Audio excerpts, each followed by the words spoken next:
தம்பி எனக்கு ரொம்ப உண்மையான தளபதியில 2 பேர் இருக்காங்க. அதுல ஒருத்தன் அப்பும் ராஜேந்திரனும். அந்த மாதிரி எல்லா மாவட்ட செயலாளரும் இருந்துட்டான்னா என்னை உலகத்துல எவனும் ஜெயிக்க முடியாது. அதற்கு கடினமான உழைப்பு எங்கள் அண்ணன் செந்தமிழன் சீமான் சொன்னது எங்கள் வெற்றி போராட்டமாக இருக்கின்றது. இந்த அக்னி வெயிலை மலர் மாலையாக சூடிக்கொண்டு இந்த போராட்ட குளத்தில் குவிந்து இருக்கிறீர்கள். உங்களுடைய அர்ப்பணிப்பு வெற்றியாக நமக்கு திருப்பி கிடைக்கும். 1991ஆம் ஆண்டு MRL நிறுவனம் தோற்றுவிக்கப்பட்டது.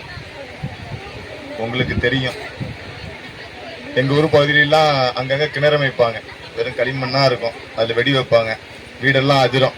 அது ஒரு காலம். அப்ப எங்க அப்பா, எங்க மாமா, மச்சான் எல்லாம் சொன்னது, எப்ப எல்லாம் மண்ணெண்ணெய் எடுக்கிறாங்க அப்படின்னு சொன்னாங்க. அன்னைக்கு காலகட்டத்தில் மண்ணெண்ணெய் எல்லாத்துக்குமே தேவையா இருந்துச்சு. வீட்டில் வில்லேஜ் இன்ஜின் இருக்கும், அதுக்கு மண்ணெண்ணெய் ஊற்றுவோம். வீட்டில் விளக்கு இருக்கும், மண்ணெண்ணெய் ஊற்றி எரிப்போம். ஸ்டவ் இருக்கும், கேஸ் எல்லாம் இல்லை, அந்த மண்ணெண்ணெய் ஸ்டவ் தான் இருக்கும். அப்போ மண்ணோட தேவை ரொம்ப நம்ம சோறு மாரி நம்மளுக்கு தேவையா இருந்துச்சு.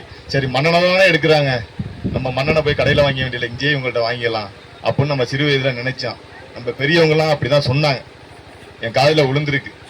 91ஆம் ஆண்டுனா நம்மளுக்குலாம் 10 வயசு, எனக்குலாம் 10 வயசு, 11 வயசு அப்படிதான் நான் பேசிக்கிட்டாங்க. அப்ப எதனால சொல்றேன்னா, நம்ம அப்பெல்லாம் நம்ம சின்ன பிள்ளை, நான் போராடலன்னா அது ஒரு நியாயம் இருக்கு. 10 வயசுல என்ன தெரியும்?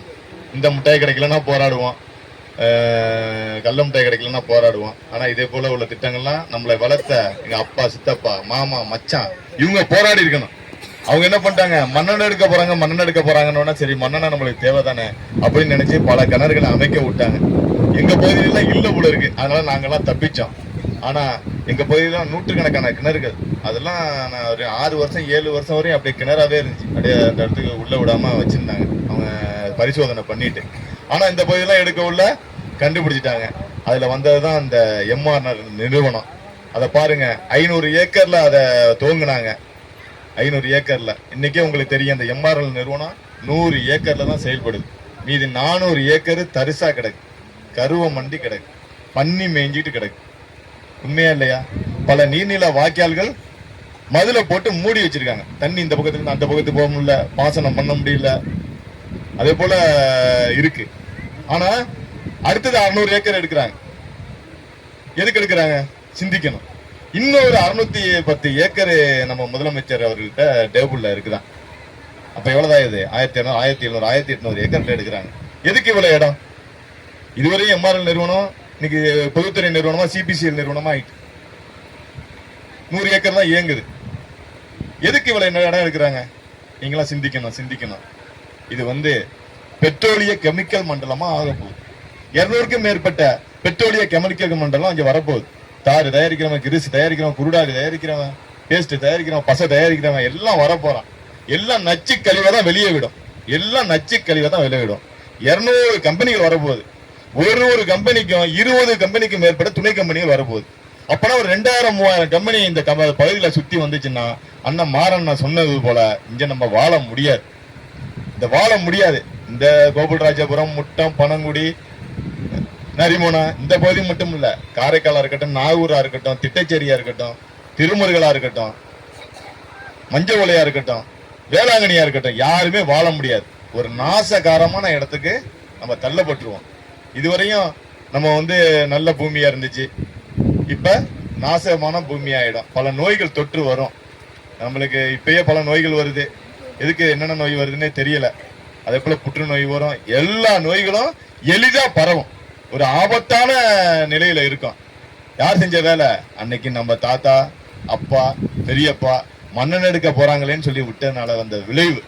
இன்னைக்கு நம்ம இவ்வளவு படிச்சிருக்கோம், எல்லாத்தையும் ஒரு செய்தியை நம்ம பாக்குறோம். அன்னைக்கு பேப்பர் இல்ல, பேப்பரே படிக்க முடியாது, எங்கேயாவது ஒரு கடையில கிடக்கும், எல்லாருக்கும் தெரியாது, செய்தி தெரியாது. அதனால நம்மள அப்பாவை, பெரியப்பாவை, சித்தப்பாவை, மாமாவை, மச்சான, அத்தைய, பெரியம்மாவை ஏமாத்திட்டாங்க. இன்னைக்கு நம்ம கையுள்ள இருக்கு, இந்த ஊடகம் இருக்கு. இத்தனை ஊடகத்தை நம்ம பாக்குறோம், இவ்வளவு செய்திகளை நம்ம தெரிஞ்சுக்கிறோம். இன்னைக்கு நம்ம இவ்வளவு எளிதாக உட்காந்து நம்ம பேசிய சில கருத்துக்களை சொல்றோம், தொடர்ச்சியா பேசிட்டு இருக்க கருத்துக்களை சொல்றாங்க.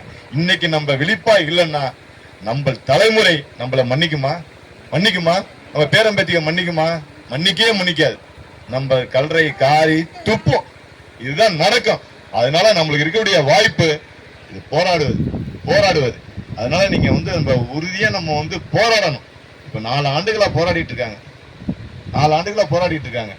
இது மட்டும் இல்ல, இன்னும் வந்து இந்த 1800 ஏக்கர் எடுத்தாங்கன்னா என்ன பண்ணுவாங்க? இப்ப இந்த கெமிக்கல் மண்டலம் வரப்போகுதுன்னா நம்ம கொடுக்க மாட்டோம் இடத்த, அதனால நம்ம மறைச்சிட்டாங்க. முதல்ல என்ன பண்றாங்க? இடத்த கையப்படுத்திக்குவான். இடத்த வாங்கிட்டானா என்ன பண்ணுவான்? அவனோட இடம் யாருக்கு வேணாலும் கொடுப்பான். பேஸ்ட் தயாரிப்பு கொடுப்பான், தார் தயாரிப்பு கொடுப்பான், எல்லாத்துக்கும் கொடுப்பான். சொல்றது புரியுதா இல்லையா? அதனால நம்ம சிந்திக்கணும், நம்ம ரொம்ப எச்சரிக்கையா இருக்கணும். ஏன்னா இந்த பகுதி பூரா நம்ம ஓடி ஆடி விளையாண்ட இடம், நம்ம ஓடி ஆடி குளத்துல குளிச்ச இடம், நம்ம கோயிலுக்கு போன இடம், நம்ம சுற்றி திரிந்த இடம். இந்த இடத்த நம்ம விட்டுட்டு போகலாமா? போக கூடாது. அதனால நம்ம வந்து விழிப்புணர்வோட இருப்போம். கடந்த ஆட்சியில சொன்னாங்க நாகப்பட்டினம் மாவட்டம் பாதுகாக்கப்பட்ட வேளாண் மண்டலம்னு சொன்னாங்க. பழைய திட்டங்கள் இருக்கும், புதிய திட்டங்கள் அனுமதி இல்லைன்னு சொன்னாங்க. இப்ப பாருங்க, எல்லாத்துக்கும் கையெழுத்து போட்டு கொடுக்குறாங்க. இதெல்லாம் நம்ம தான் என்ன பண்ணோம்? வாக்களித்து அவங்கள வெளில வச்சிருக்கோம். நம்ம சிந்திக்கணும், நம்ம ரொம்ப எச்சரிக்கையா இருக்கணும். இது மட்டும் இல்ல, இதுட்டு சாகர்மாலா திட்டம் கடற்கரையில வரப்போகுது. இங்கதான் அங்க வந்து கடலில் இருக்கிற கனிம வளங்கள் அப்புறம் இங்கதான் வந்து எம்ஆர்எல் நிறுவனங்கள்ல தான் சுத்திகரிப்பு பண்ண போறாங்க. ஏற்கனவே இப்ப ஒரு வருடத்துக்கு 10 லட்சம் கோடி லிட்டர் சுத்திகரிப்பு பண்ணாங்கன்னா அது 100 மடங்கு உயர போகுது. இதெல்லாம் 4 வழிச்சாலை 8 வழிச்சாலை மாற்ற போறாங்க. கடல் வெள்ளத்துல இப்படிதான் நம்ம அப்புறப்படுத்திட்டு போறாங்க. கொண்டு போறதுக்காக வழித்தடங்கள் அமைக்க போறாங்க. நீங்க நினைச்சிருப்பீங்க 4 வழிச்சாலை வருது, 8 வழிச்சாலை வருது, நம்ம எல்லாம் எளிதா போலாம், நீங்களும் நாங்களும் எளிதா போலான்னு. அதெல்லாம் இல்ல.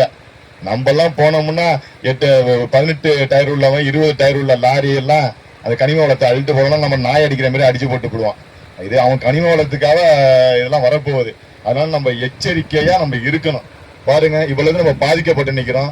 நம்மளோட விவசாயத்தை இழந்துட்டோம். எத்தனை பேர் இதுல விவசாயி இருப்பாங்க? விவசாயத்தை செய்யறவங்க உரிமையாளர் இருப்பாங்க.